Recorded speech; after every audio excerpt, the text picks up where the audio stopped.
Noticentro 1, CMI. Buenas noches, bienvenidos a las noticias. Los siguientes son los 3 hechos más importantes de hoy en Colombia. Cae la producción industrial por 6º mes consecutivo. Según el DANE, la cifra de agosto fue de menos 8,6%. Las ventas reales también cayeron 6,4% y el personal ocupado tuvo una variación negativa de 2%. Vamos a hablar más de esta noticia en nuestra emisión nacional a las 9 de la noche. Mañana a las 11:48 de la mañana tendrá lugar un eclipse solar anular. Les contamos qué hacer para disfrutar del fenómeno astral sin arriesgar su salud. Ampliación de esta noticia en nuestra emisión nacional a las 9 de la noche. Trágico final para la pareja de colombianos desaparecidos en Israel. Horas después del entierro de Ivonne Rubio, se confirmó el asesinato de su compañero Antonio Macías, también a manos del grupo terrorista Hamas. Ivonne y Antonio alcanzaron a esconderse en un búnker cuando Hamas atacó a los asistentes al concierto de música electrónica en el que ellos estaban, pero los terroristas lanzaron granadas y dispararon contra ese refugio. Antonio, padre de una niña de 6 años, trabajaba como peluquero en Tel Aviv. Hablaremos más de esta noticia en nuestra emisión nacional a las 9 de la noche. Las siguientes son las noticias más importantes del mundo hoy. Israel ordenó a los civiles de la Franja de Gaza abandonar la zona en 24 horas. ONU dice que es imposible retirar 1.1 millones de personas. Estados Unidos considera que el ultimátum de Israel para evacuar parte de Gaza es una tarea complicada. Netanyahu advierte que la ofensiva israelí contra Hamas es solo el principio. Jim Jordan es el nuevo candidato a la presidencia de la Cámara de Representantes de Estados Unidos. Con Claudia Palacios y Margarita Ortega. Al cumplirse casi una semana del ataque de Hamas a Israel, este país dio un plazo para evacuar el norte de la Franja de Gaza porque continuará la férrea respuesta militar. La cifra de muertos y heridos se incrementa de parte y parte. El ejército israelí dio tan solo 24 horas para que más de 1.1 millones de habitantes de Gaza puedan desplazarse hacia el sur. So we've notified them that this is the time to leave. Again, if we understand it's going to take time, this is an announcement to get ready and to begin moving towards the border. We're taking this into account. It's obvious. This is why we are saying this. We've given them a window in which you've encouraged them to do this, and we very much call on all the Gazan civilians to do this. Las Naciones Unidas anunciaron que la situación en Gaza ha alcanzado un nuevo mínimo peligroso. Moving more than 1 million people across a densely populated war zone to a place with no food, water, or accommodation when the entire territory is under siege is extremely dangerous and in some cases simply not possible. Desde los altavoces de las mezquitas de la franja se llama a la población a quedarse, mientras Hamas habla de la propaganda dirigida a confundir a los ciudadanos y a romper la cohesión interna palestina. Por su parte, la organización no gubernamental Médicos Sin Fronteras ha afirmado que las fuerzas israelíes han retrasado su exigencia de evacuar el hospital Al-Aqsa en Gaza. De las 2 horas originalmente asignadas, ahora el hospital tiene hasta la madrugada para evacuar todas las instalaciones. A lo que Naciones Unidas le agrega las condiciones actuales de los centros hospitalarios en el país. Since Wednesday, as you know, Gaza has been experiencing a full electricity blackout, which has brought essential health and water and sanitation services to the brink of collapse. Hospitals only have a few hours of electricity each day as they're forced to ration depleting fuel reserves. That's according to our colleagues at the World Health Organization. Según el Ministerio de Sanidad de Gaza, el número de víctimas solo en este territorio supera los 1.800 palestinos muertos y los 6.400 heridos. Y es que no paran los ataques por parte de Israel contra Hamas y el país reconoce haber realizado incursiones dentro de la Franja de Gaza. Según el primer ministro israelí, esto es solo el principio. La guerra sin precedentes continúa y las víctimas aumentan por los ataques de Hamas en Israel. Hasta el momento van 1.400 fallecidos y 3.430 heridos según el Ministerio de Sanidad israelí. La cifra de muertos ha crecido tras la identificación de los cadáveres dejados por los milicianos palestinos en varias de las localidades israelíes atacadas. El ejército de Israel anunció haber realizado incursiones localizadas dentro de Gaza para intentar hallar a rehenes cautivos en la franja y atacar a integrantes del grupo terrorista Hamas en el área. Por lo que el primer ministro de Israel, Benjamin Netanyahu, afirmó que la ofensiva israelí en Gaza es solo el principio, aunque no ha dado detalles sobre los siguientes pasos que dará su ejército en la contraofensiva. אנחנו הולמים באויבינו בעוצמה חסרת תקדים. אני מדגיש, זאת רק ההתחלה. אויבינו רק התחילו לשלם את המחיר. ואני לא אפרט מה שיבוא בהמשך. אבל אני אומר לכם, זאת רק ההתחלה. A su vez, el portavoz del ejército israelí, Daniel Hagari, ha afirmado que la milicia palestina Hamas está instalando barreras para detener la evacuación de civiles hacia el sur de la franja de Gaza.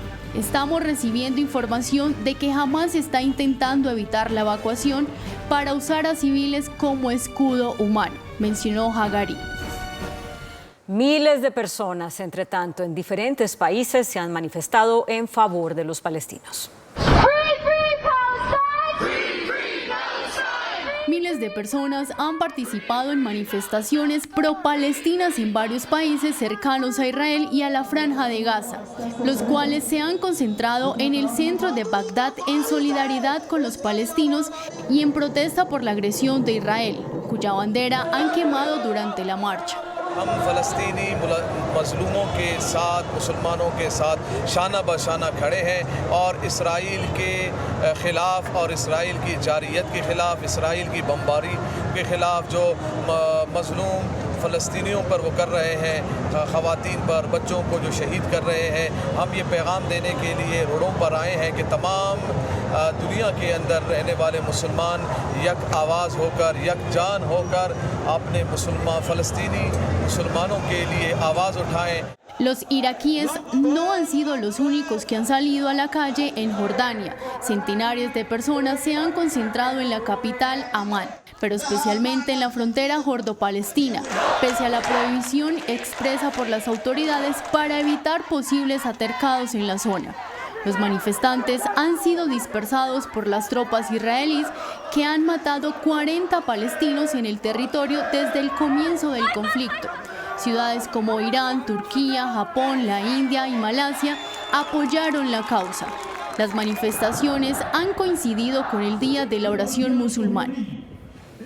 Joe Biden afirmó sentirse preocupado por la situación humanitaria en Gaza. Del mismo modo, varios funcionarios estadounidenses adelantan una visita a Israel para mostrar su apoyo al país. I want to say a word about the situation in Israel. The more we learn about the attack, the more horrifying it becomes. More than 1,000 innocent lives lost, including at least 27 Americans. These guys make Al-Qaeda look pure. They're pure evil.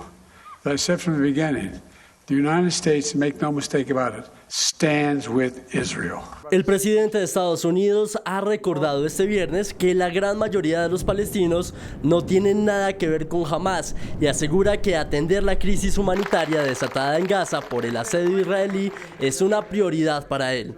Esto ocurre en medio de la visita del secretario de Defensa de Estados Unidos, Lloyd Austin, a Israel, donde se reunió con el primer ministro Benjamin Netanyahu y ambos coincidieron en muchos sentidos que Hamas es peor que el Estado Islámico. Por su parte, el secretario de Estado de Estados Unidos, Antony Blinken, se reunió con el presidente de la Autoridad Palestina, Mahmoud Abbas. Esto en Jordania, mientras varios funcionarios estadounidenses se despliegan por toda la región.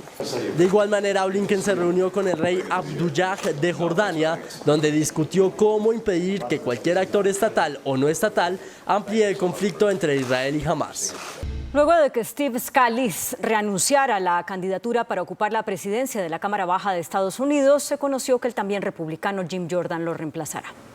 El congresista republicano Steve Scalise se retiró de la candidatura a la presidencia de la Cámara de Representantes de Estados Unidos, luego de que sus compañeros del partido no lograran unirse para respaldarlo tras la histórica destitución de Kevin McCarthy. Ante la renuncia de Scalise, los republicanos le dieron la segunda oportunidad a Jim Jordan para ser elegido por su partido como el candidato a liderar la Cámara, quien también cuenta con el apoyo del expresidente estadounidense Donald Trump. Vale la pena resaltar que para ser elegidos se necesitan 217 votos. Los republicanos se enfrentan a una crisis de liderazgo que ha dejado a la Cámara paralizada, sin un camino claro hacia la elección de un nuevo presidente. Esto después de que la búsqueda de un nuevo sucesor se viera obstaculizada por una oposición y divisiones dentro del partido. La presidencia interina de la Cámara Baja impide que se puedan aprobar nuevas resoluciones o proyectos de ley en un momento en el que deben centrarse en los presupuestos del año actual fiscal y en el que está pendiente autorizar más ayuda a Ucrania. Se espera que antes del 17 de noviembre se tenga un nuevo presidente. En Sudamérica, Ecuador se alista para ir a las urnas el próximo domingo y allí definir quién será su presidente hasta el año 2025. El estado andino se prepara para unas elecciones anticipadas este domingo, con la seguridad del país prendiendo de un hilo. Dos destacadas figuras políticas, Luisa González, respaldada por el correísmo, y Daniel Noboa, de derecha, se enfrentan en esta crucial contienda electoral. El próximo mandatario enfrentará, entre muchas tareas difíciles, el gran reto de abordar la creciente crisis de criminalidad. En tan solo 2 años, del 2020 al 2022, la tasa de homicidios en Ecuador se disparó en un 245%. Esto según la plataforma Open Democracy, llevando al país de ser una de las naciones más pacíficas a una de las más violentas de la región. El nuevo mandatario solo tendrá 16 meses para tomar medidas, ya que el presidente electo para este periodo de transición tendrá que completar el mandato interrumpido de Guillermo Lasso antes de ser eventualmente reelegido en las elecciones del 2025. Y México anunció la creación de un laboratorio de inteligencia artificial generativa. Sería el primero en toda América Latina. En este espacio se podrán desarrollar tecnologías, servicios y productos aplicables a todos los sectores económicos. En total se invertirán $500,000, lo que equivale a más de 2.000 millones de pesos colombianos en la construcción de este laboratorio conocido como GAAL, que arrancará en el 2024 en una universidad de Guadalajara. Una de las primeras iniciativas del laboratorio será la aplicación de la inteligencia artificial en el sector agrícola para mejorar el uso del agua, evitar las pérdidas de los frutos y hacer más eficiente el proceso de siembra y cosecha, pero también trabajarán otras áreas económicas.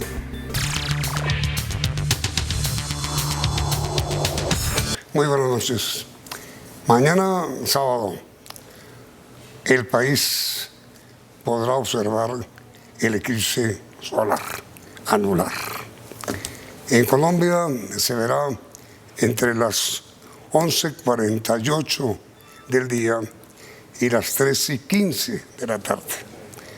Nuestro invitado de esta noche es el economista y astrónomo, el doctor Germán Puerta, experto en estos aspectos. Doctor Puerta, muy buenas noches. Gracias por la invitación. ¿Cuál será el nivel de oscuridad que se advierta mañana durante el eclipse? Bueno, Yamil, en realidad un eclipse es una conjunción del Sol y la Luna, con la Luna en fase de luna nueva. Pero hay una coincidencia asombrosa, porque la Luna, siendo 400 veces más pequeña que el Sol, está exactamente 400 veces más cerca, y por eso aparentan el mismo tamaño.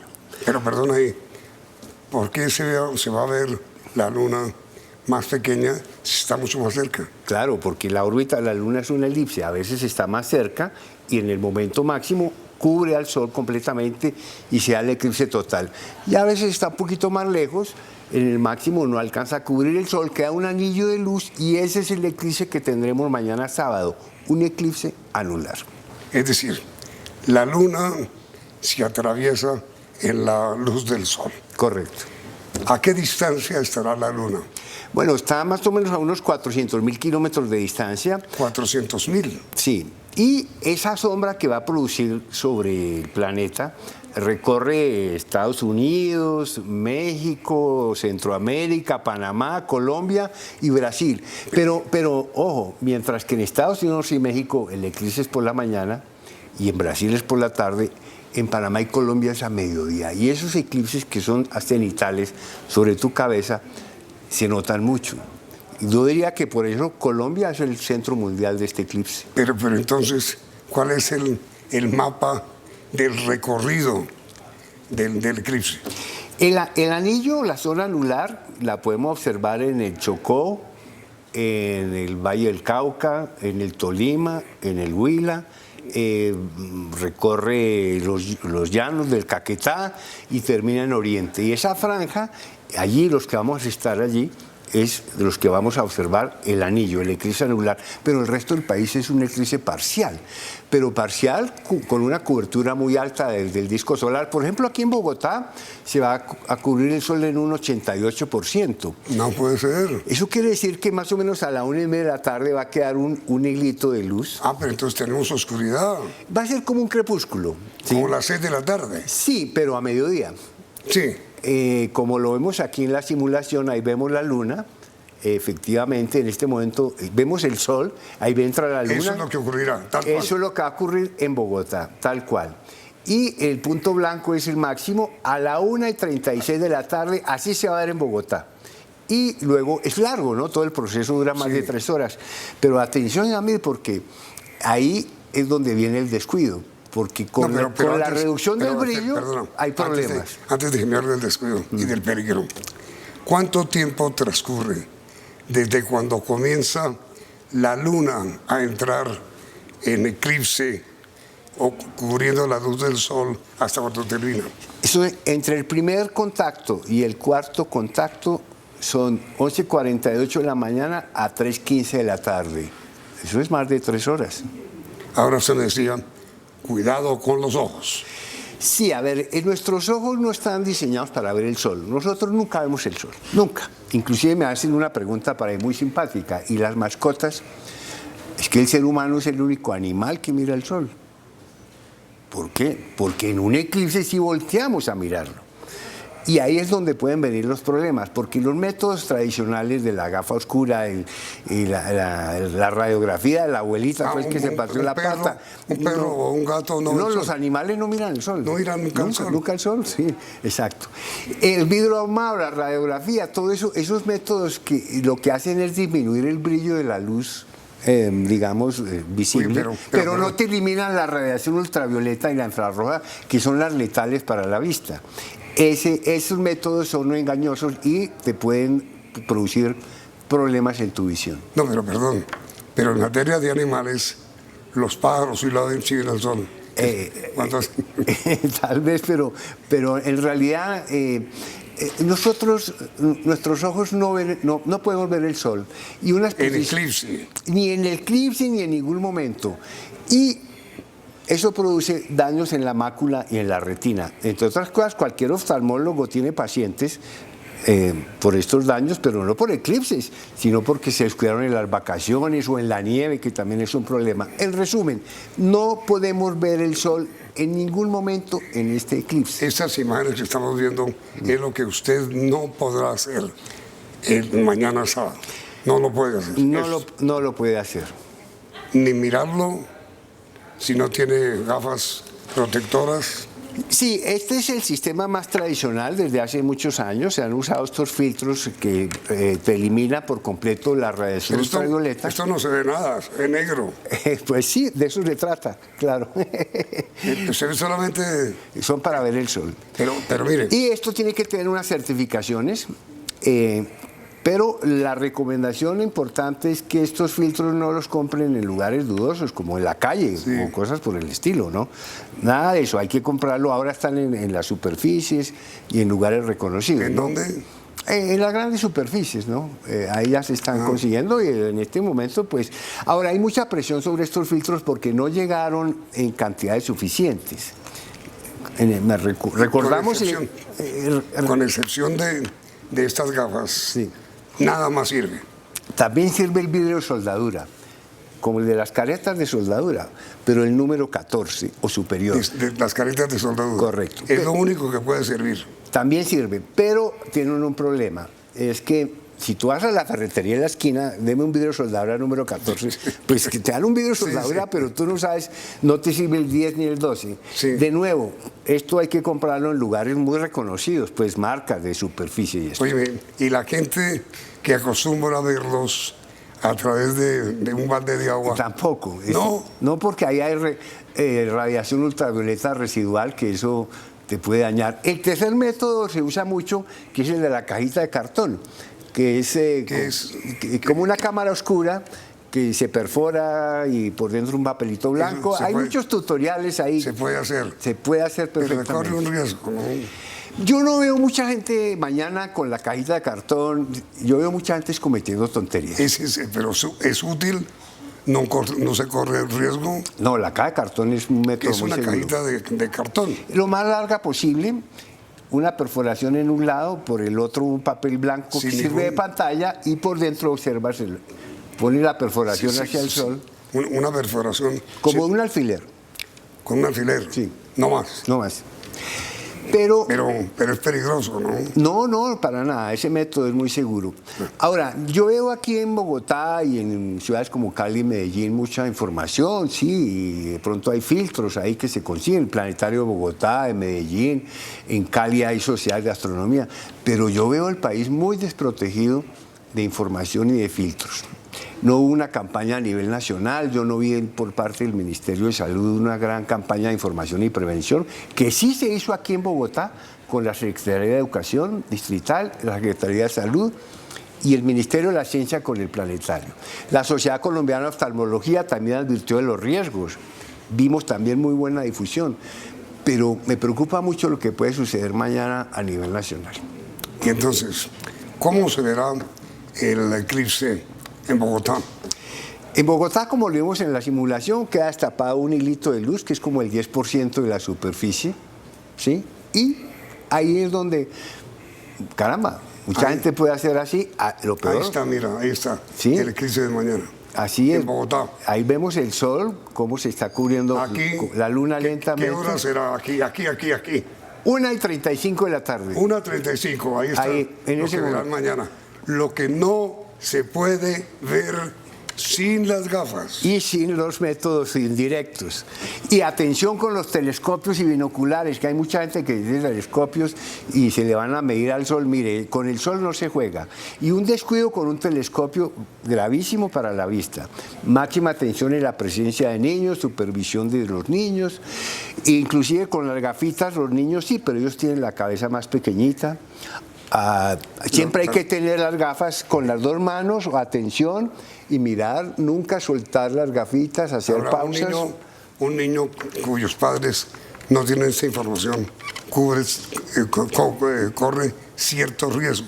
Claro, más que todo están en vacaciones, pueden estar sueltos por ahí en fincas o en paseos, Claro. y eso preocupa. Que miran al sol cuando comienza la oscuridad. Correcto. Peligrosísimo. Peligroso. Así es. Ahora mire, ¿usted dónde va a estar mañana? Mañana. Yo voy a estar en Villavieja, Huila, en el centro del eclipse, el lugar donde es el desierto de la Tatacoa. En la Tatacoa. Sí. ¿Y por qué escogió ese sitio? Porque la línea central del eclipse pasa por allí y es donde hay carreteras. Es Aipe, Villavieja, Neiva y otros sitios donde va a haber gran concentración es en el Valle del Cauca, en Cali, Palmira, Tuluá y Valle. Son zonas centrales del eclipse. Es ahí, Cali, Palmira, Tuluá.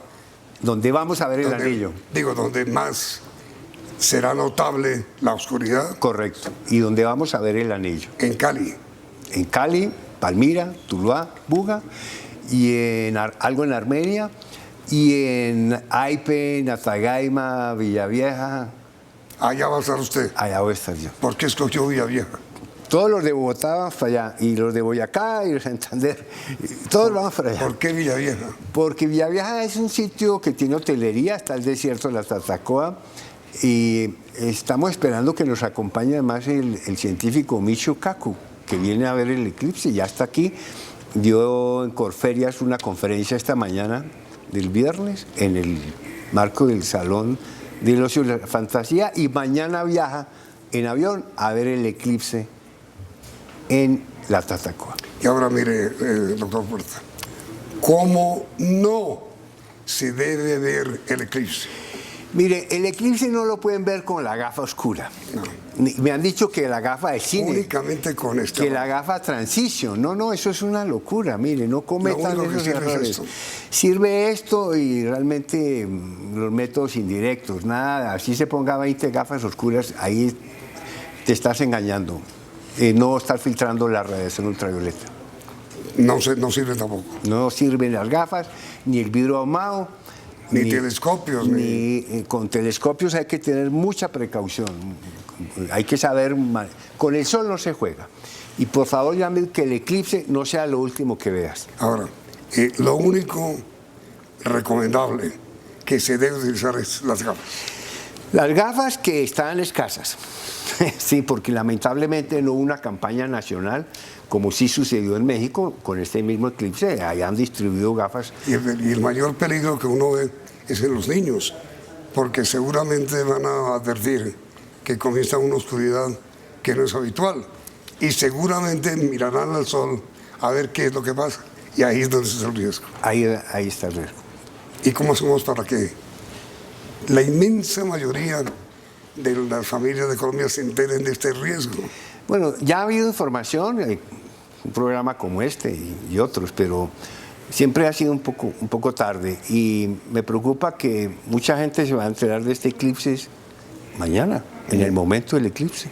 Neiva es uno de los lugares fáciles para ver el eclipse. Sí, un lugar privilegiado. Allí vamos a observar el anillo completo durante casi 5 minutos. Es un lugar muy bueno para observar. ¿Cómo se verá en Neiva? En Neiva se va a observar el anillo completo. Vemos aquí la simulación de Neiva. Vemos que la luna va avanzando cubriendo al sol completamente, y de repente, miren, queda el anillo, un anillo muy delgadito. Así se va a ver en Neiva.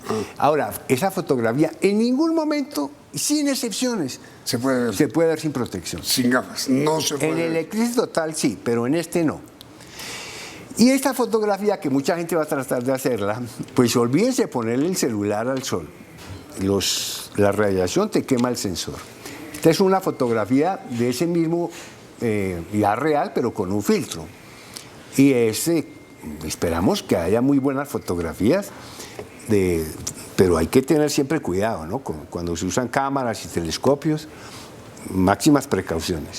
Ahora, doctor Riemann, muy concretamente, ¿cómo se puede y se debe, sí, por curiosidad, pues, ver el eclipse de mañana? ¿Cómo se puede ver?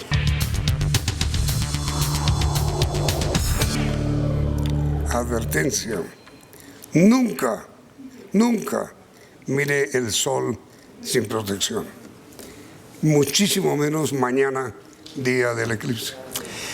Ya mire, el último gran eclipse de estas características fue hace 25 años, en 1998. Esto significa que toda una generación en este país no ha visto un eclipse de sol. Este va a ser su primer eclipse de sol, que es un evento extraordinario, magnífico, más bien raro, pero hay que tener las máximas precauciones.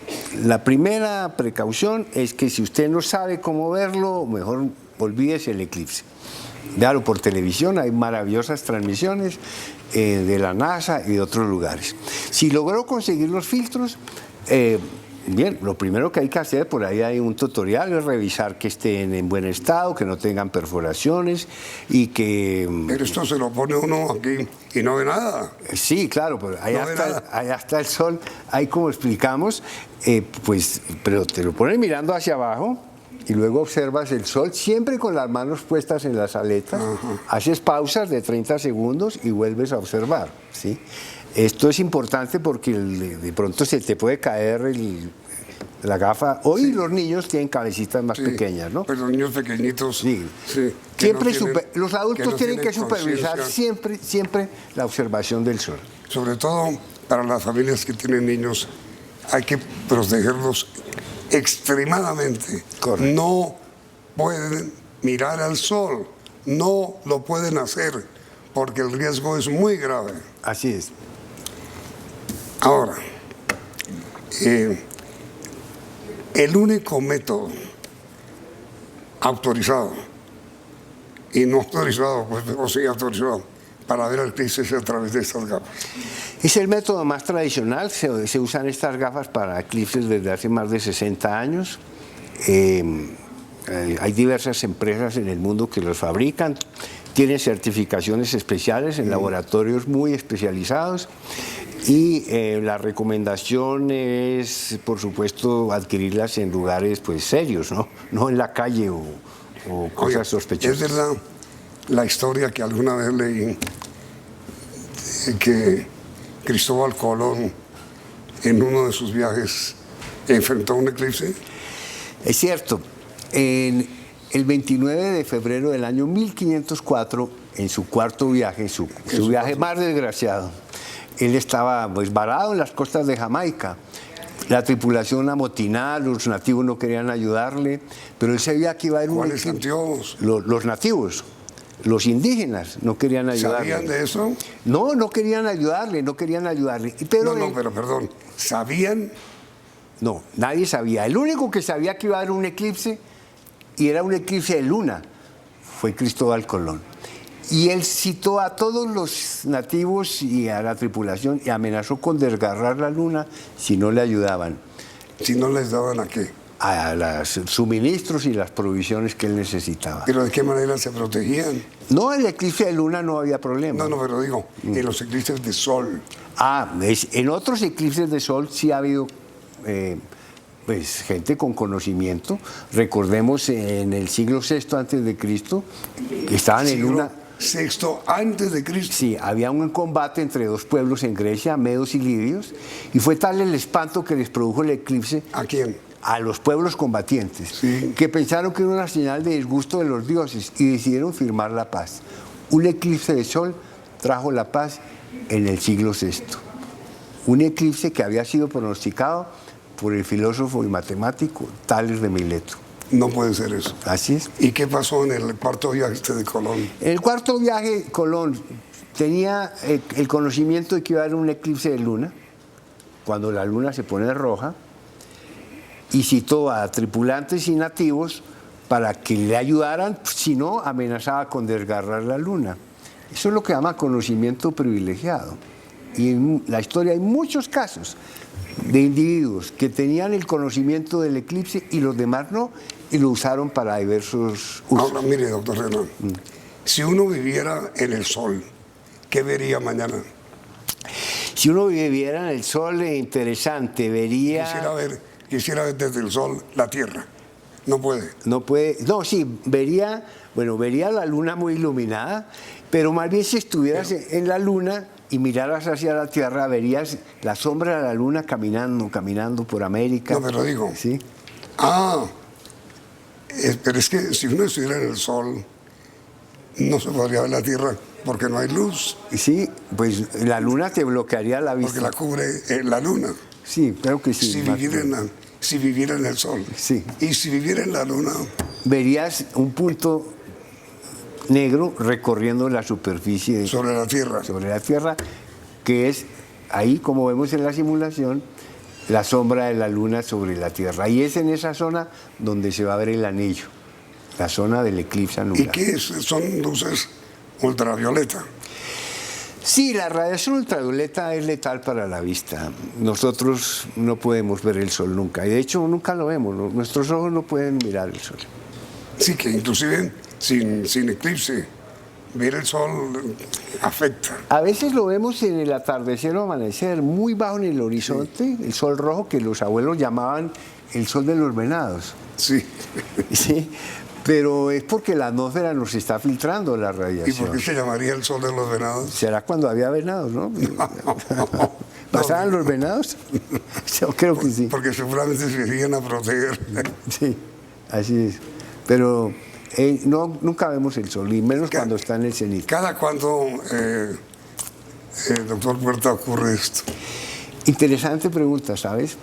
Porque los eclipses de sol son más frecuentes que los eclipses de luna. No. Sí, de hecho este año hubo 2. En Australia en abril y en América. Y ningún eclipse de luna. Y el año entrante hay otros 2. Uno en México, Estados Unidos en abril y otro en Chile en octubre. Y ningún eclipse de luna. Pero mientras que un eclipse de luna cuando sucede lo ve medio planeta, la luna roja que vimos hace un par de años, que un eclipse de sol pase por tu casa es mucho más difícil. Y lo tenemos. Y el próximo eclipse de sol que vamos a tener en Colombia es el 26 de enero del año 2028. Y solamente lo van a ver, porque es otro anular, en Leticia, en el Amazonas. En el resto del país también será parcial. Y usted, con esa afición que tiene por la astrología. No, astronomía. Astronomía, sí. Astrología la de los brujos. Sí, la de mi hermano. Sí. Astronomía. ¿Qué le produce ver un eclipse? Pues yo he visto ya, este es como mi 8º eclipse de sol. He viajado también a verlos, cazadores de eclipses. Y pues realmente es un evento impresionante, pero para mí es una herramienta para atraer más jóvenes y más público hacia la ciencia, hacia la cultura científica. Y lo hemos hecho, hemos tenido muchísima divulgación. La Red de Astronomía de Colombia ha estado muy atenta a hacer toda esta divulgación y hay, ojo, eventos de observación públicos mañana en muchas ciudades de Colombia.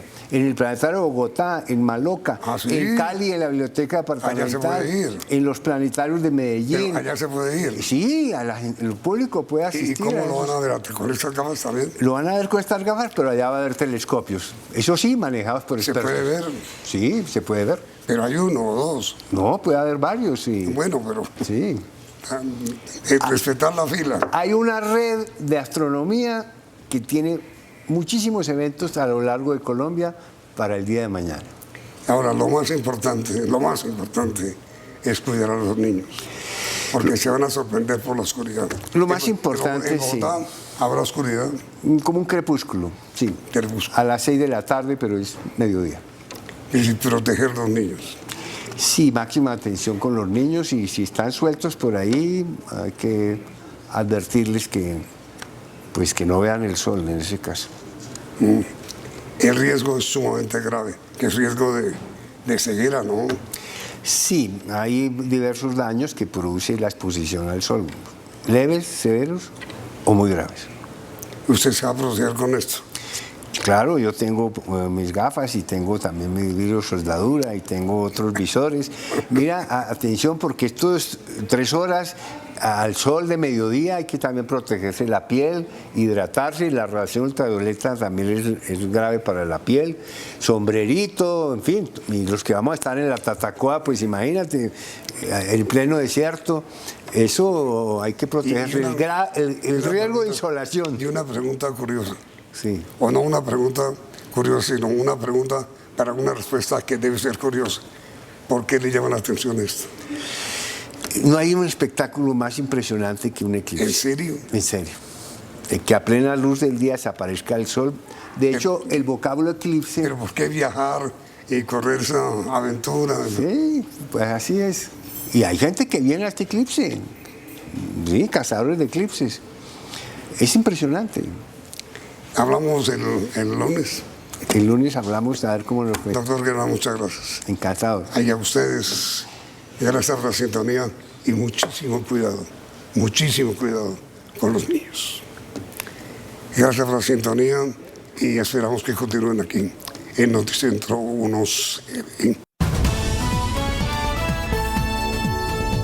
Noticentro 1, CMI. Derrumbe de industria y comercio en el país. DANE revela que la producción industrial cayó 8.6% de agosto 2022 a agosto de 2023. Ventas reales caen 6.4%. Hay una crítica situación del comercio, dice presidente de FENALCO.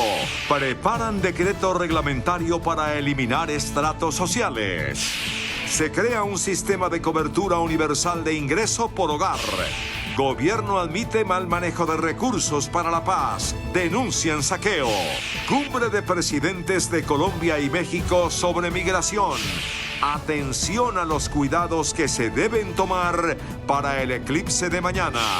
Regresan colombianos de Israel. Hoy llegaron 110. Mañana llega otro centenar.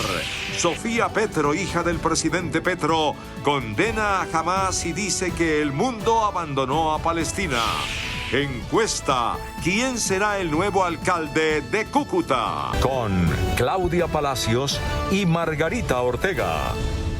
Bienvenidos a nuestra segunda hora de noticias. Por sexto mes consecutivo cayó la producción industrial en el país, según informó el DANE. De 39 actividades económicas, 34 se contrajeron. Desde marzo no se recupera la producción industrial en Colombia. Son 6 meses consecutivos en rojo. En junio la caída fue de 4.8%, en julio de 7.2% y en agosto 8.6%. A través de un video, el presidente de FENALCO expresó su preocupación. Muestra nuevamente una tendencia a la baja, corrobora el mal momento que están pasando los comerciantes y los industriales del país y, por supuesto, prolonga esta franca desaceleración en que ha caído la economía colombiana. Las ventas reales también registraron una cifra negativa de menos 6.4%. En la industria empieza a verse los efectos sobre el empleo y seguramente en el comercio en los meses venideros. El personal ocupado cayó 2%. Los sectores industriales que registraron una variación positiva fueron explotación de minas y canteras, suministro de electricidad y gas y captación, tratamiento y distribución de agua. El gobierno expedirá un decreto para eliminar los estratos sociales. En 2025 se pondría en marcha un nuevo sistema universal de ingresos, según explicó el director de Planeación Nacional, Jorge Iván González. El próximo mes se presentará el decreto reglamentario para la creación de un nuevo sistema universal de ingresos. La idea es que a partir del 2025 podamos empezar a hacer unas pruebas piloto en donde el objetivo final es que podamos tener la información sobre el ingreso de las personas cada año, de tal manera que con esa información, este es un trabajo que estamos haciendo conjuntamente con la DIAN. Esto eliminará los estratos con los que son clasificados los hogares. Ejemplo, una familia que hoy esté en un hogar calificado como estrato 5 podría recibir un subsidio si el nivel de ingreso anual fue muy bajo. Con esta información pues sepamos a quién le fue bien en el año y entonces si está en el margen de contribuyentes pague impuestos y si usted tuvo dificultades económicas o está en bajos niveles de ingreso pues recibe subsidios. La estratificación pierde sentido. Entonces, por ejemplo, una familia, lo que ahora se llama la pobreza oculta, una familia que vive en estrato 5, que compró la casa hace 30 años, pero tuvo muchas dificultades económicas. En el Plan Nacional de Desarrollo aprobado este año ya se habla de este nuevo sistema. Las personas que son declarantes y contribuyentes, ya la DIAN tiene muy buena información. El problema que tenemos es las personas que no son declarantes ni son contribuyentes, que en gran parte del sector informal, que son las familias que están en Sisbén, que están en Familia en Acción. Entonces el reto es tener información sobre el ingreso de esas personas. Desde Planeación se está revisando la situación económica real de los hogares en el país.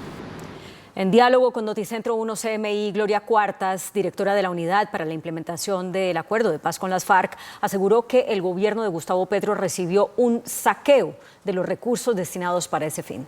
Nosotros tenemos el reto de cumplir el acuerdo, pero no se le puede olvidar al país que recibimos una paz saqueada y que nos corresponde a nosotros como gobierno volver a recuperar la inversión y poder que la ciudadanía vuelva a creer en el acuerdo. Ella es Gloria Cuartas, directora de la Unidad de Implementación del Acuerdo Final con la guerrilla de las FARC, Acuerdo de Paz. Acepta a nombre del gobierno Petro el informe rendido por la Contraloría, que habla de vacíos y de mal uso de los recursos, 77 billones de pesos ejecutados para la implementación de ese acuerdo. Y va más allá.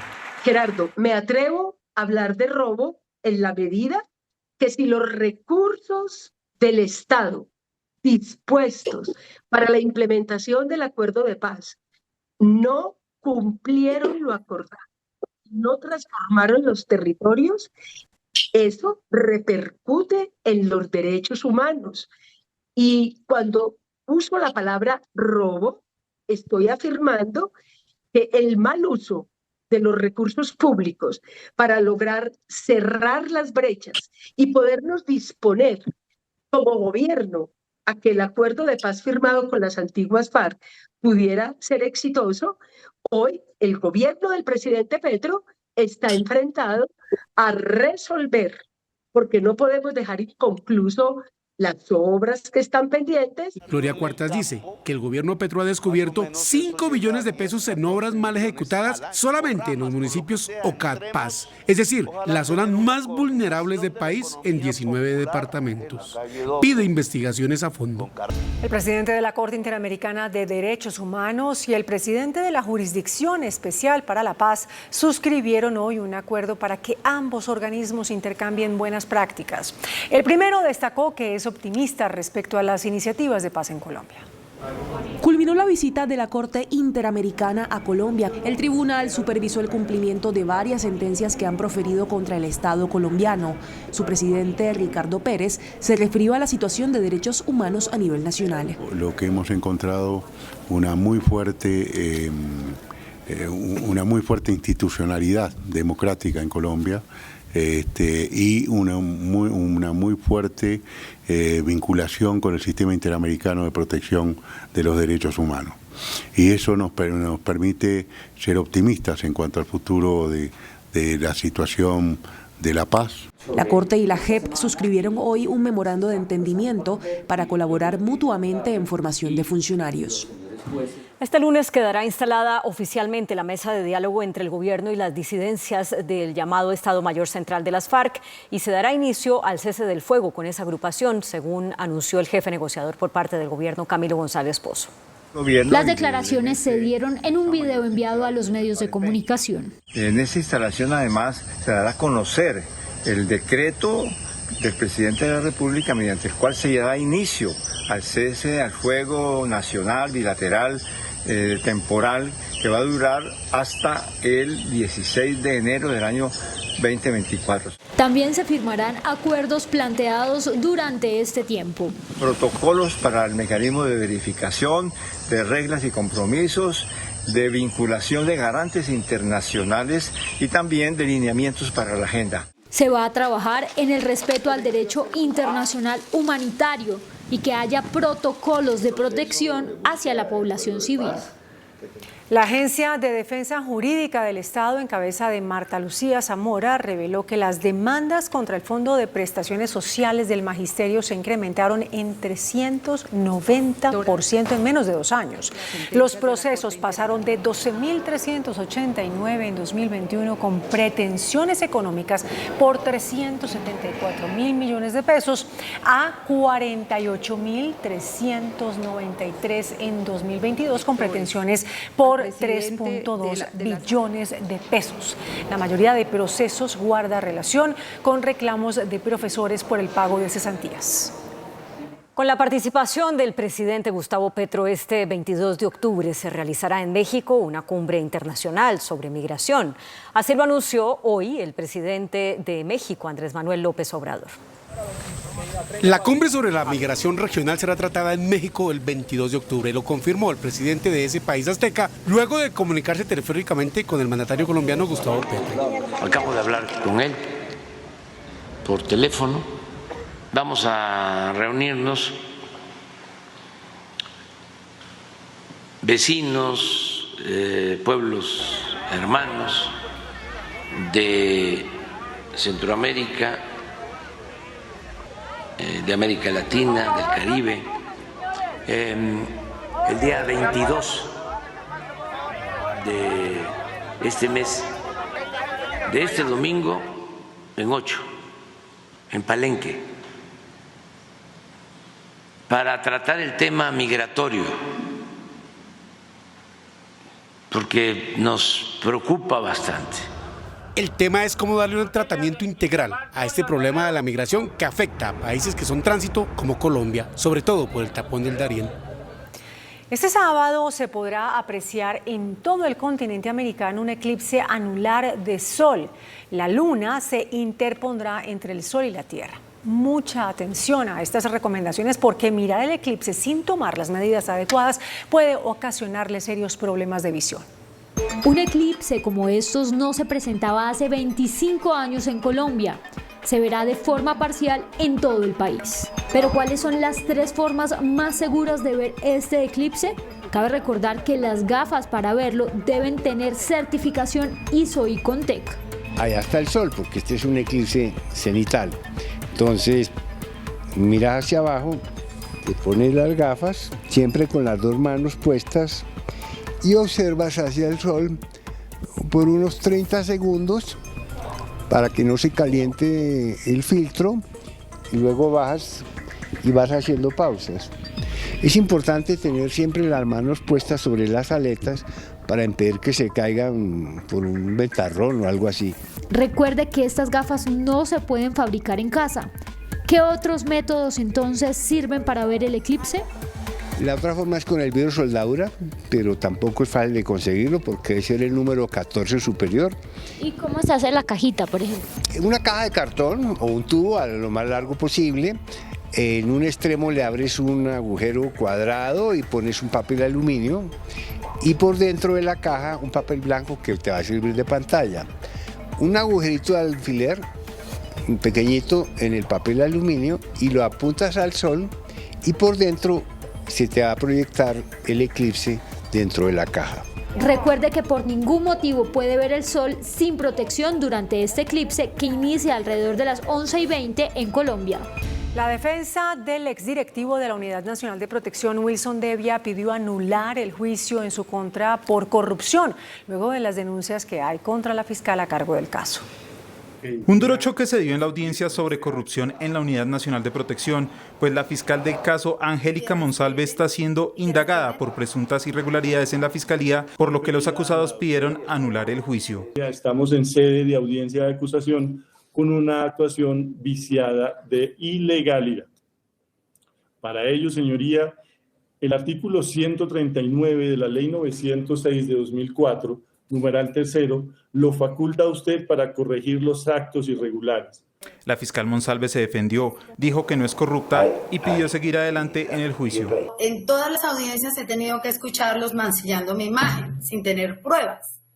Entonces, su señoría, le pido por favor que eso no es parte de la audiencia y que respeten a la fiscal que está instituida y que todavía no se le ha dado el derecho de palabra, perdone usted, pero se está cercenando el ataque propiamente dicho hacia una funcionaria.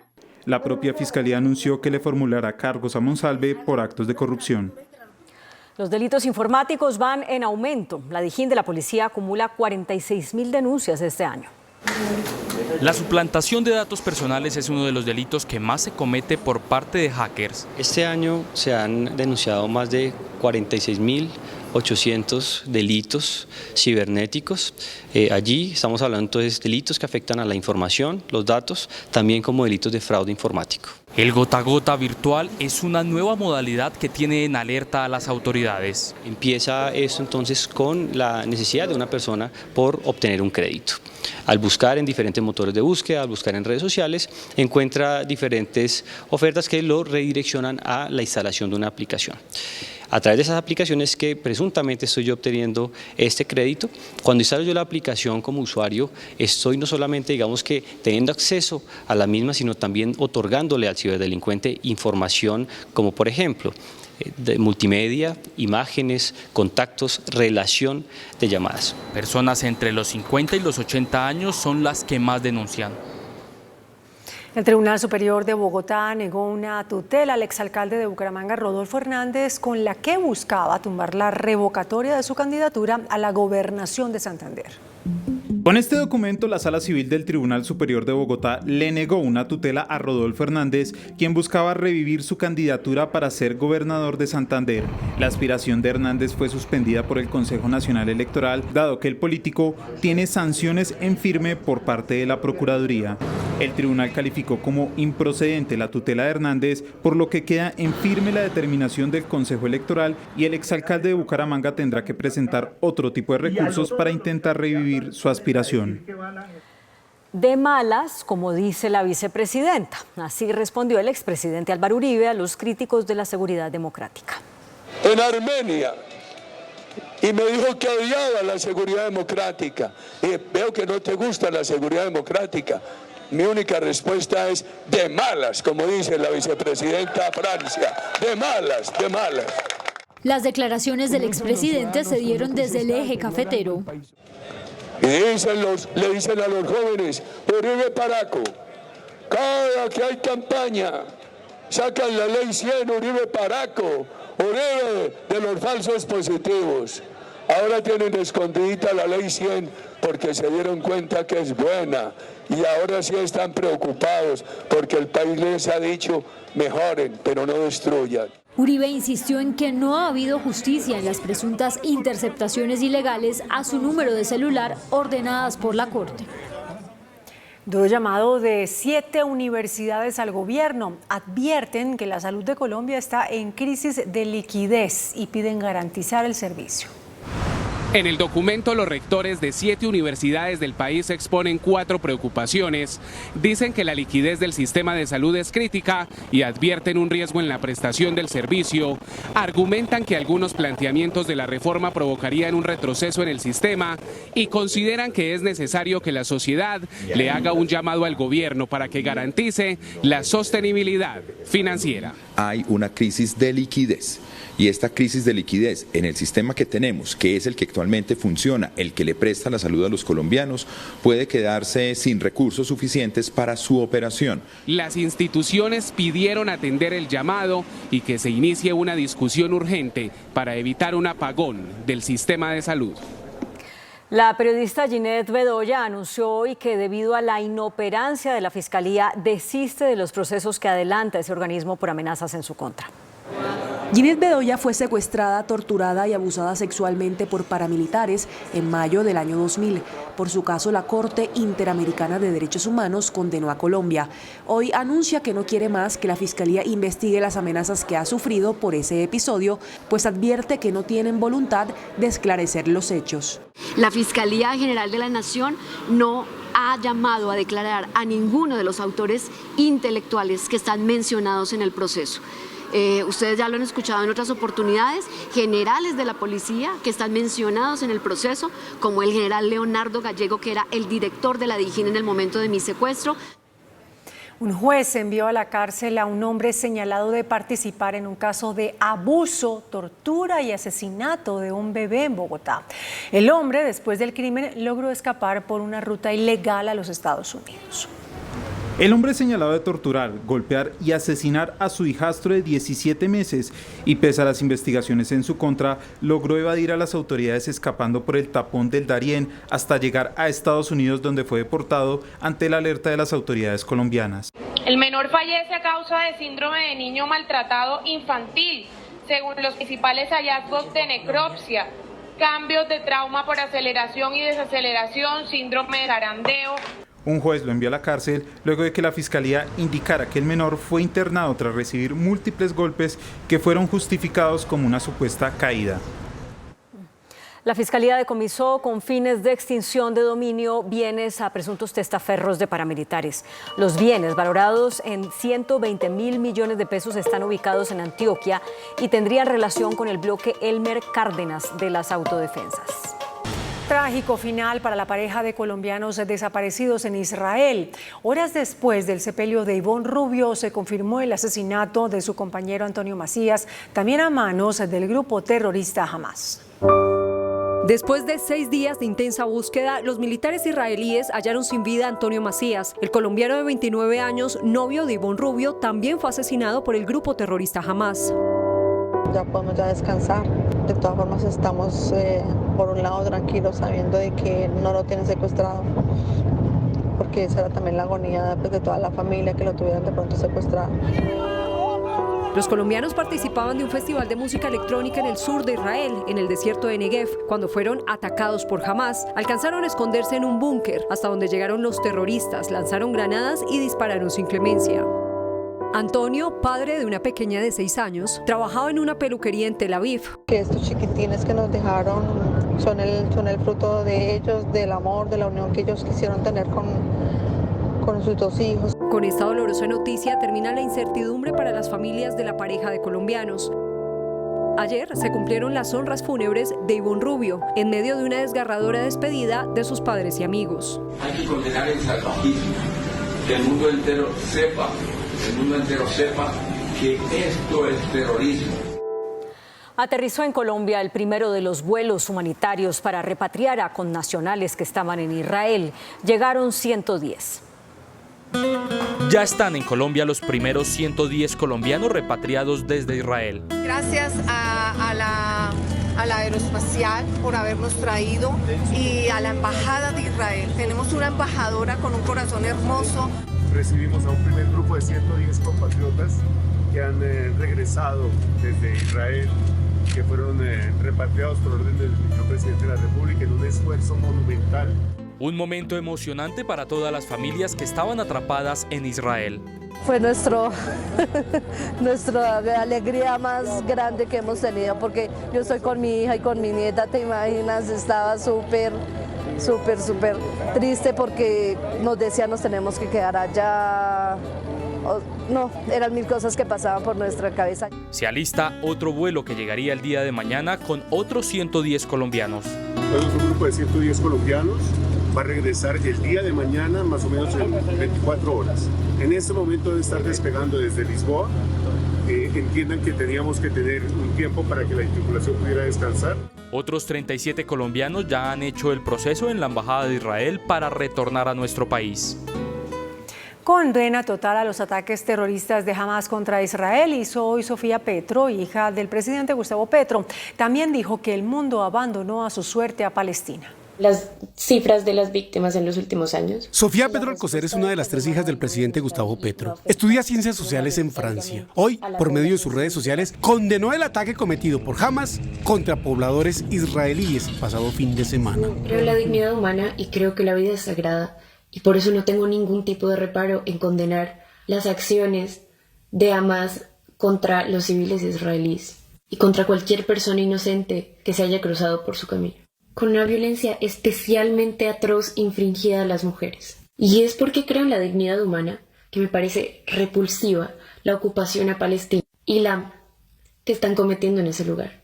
Ahora bien, repudiar todo tipo de violencia no quiere decir bajo ninguna circunstancia que esto se trate de un conflicto simétrico. Sin embargo, Sofía Petro dice que esta guerra es muy desigual y rechaza contundentemente la contraofensiva de Israel contra los palestinos. Líderes mundiales han decidido abandonar a la población palestina en Gaza, donde la edad media es de 18 años. Desde el sábado, el ejército israelí ha lanzado unas 6.000 bombas sobre Gaza, y no todas a grupos terroristas. De hecho, han sido lanzadas con poca precisión al que le caiga. Dice la joven hija del presidente que una cosa es Hamas y otra cosa la población sufrida de Palestina. El presidente de la Asociación Nacional de Instituciones Financieras, ANIF, Mauricio Santamaría, afirmó que la reforma pensional es inviable fiscalmente. Durante el conversatorio convocado por la Asociación de Instituciones Financieras, se hicieron varias advertencias sobre la reforma pensional. El crecimiento del gasto estaría comprometido a partir de 2070. ¿Por qué le están dando el aval fiscal? O sea, debería haber una razón. No, se lo damos porque va a haber ingresos de no sé dónde, vamos a no sé, pero no.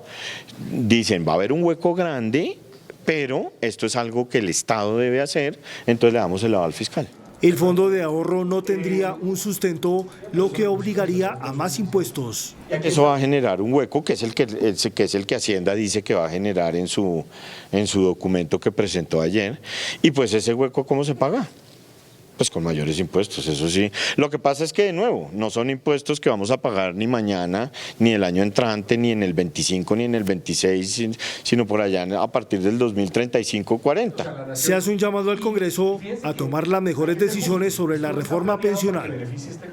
El director del Comité de la Regla Fiscal, Andrés Velasco, advirtió que decisiones pendientes de la Corte Constitucional sobre la pasada reforma tributaria pueden abrir un hueco fiscal para 2024 y abrir la necesidad de nuevas reformas tributarias.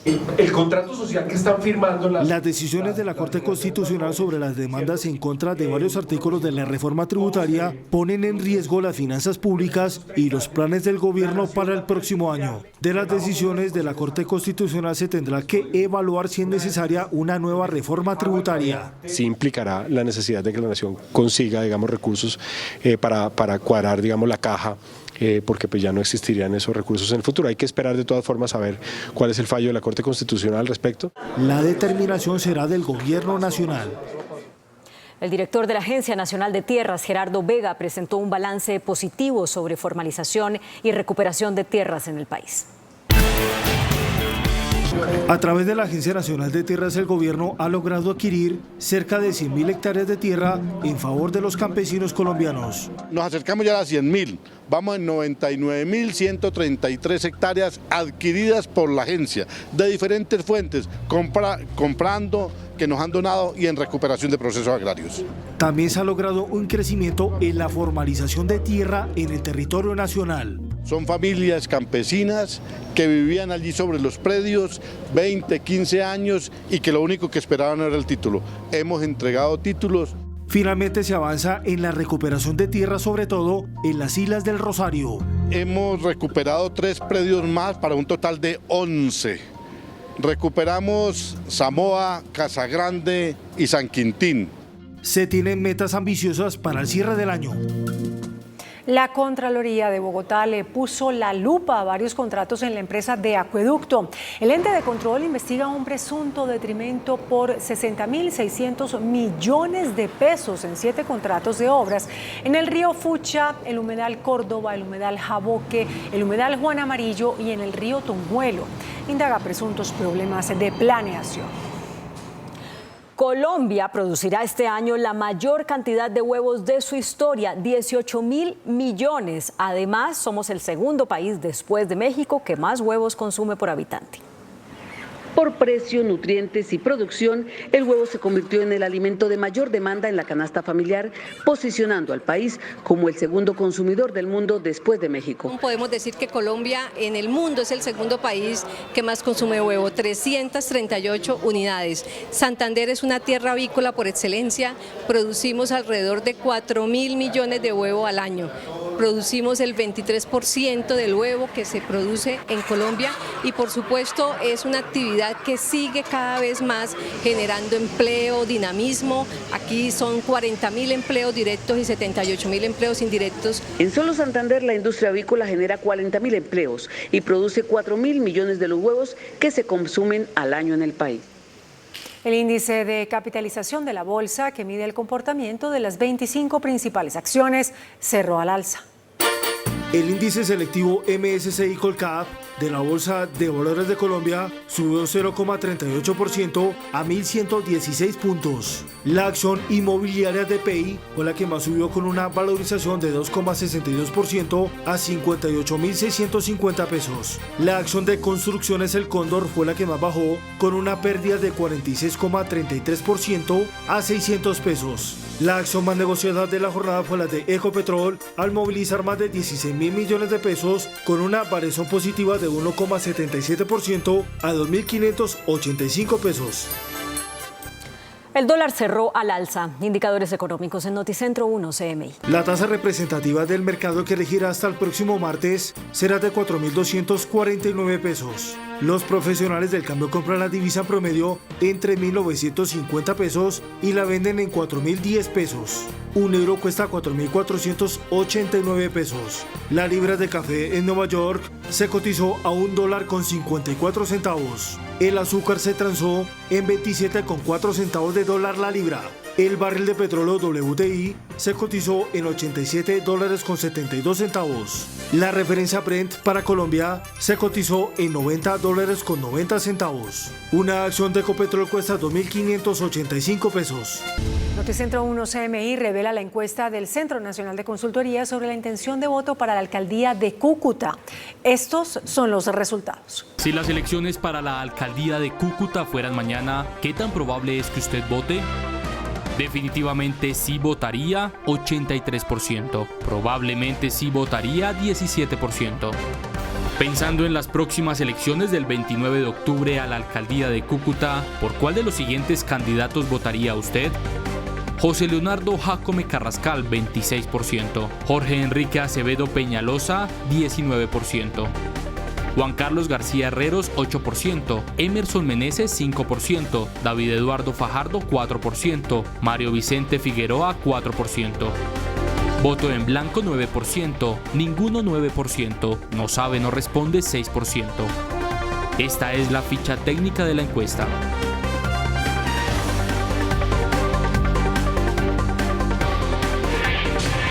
Tenemos noticia al cierre, mucha atención durante un foro de candidatos al Consejo de Medellín convocado en una institución universitaria donde fueron citados cerca de 10 aspirantes. Fue detonado un artefacto explosivo. 2 personas resultaron heridas y el encuentro se canceló. Hasta aquí Noticentro 1 CMI.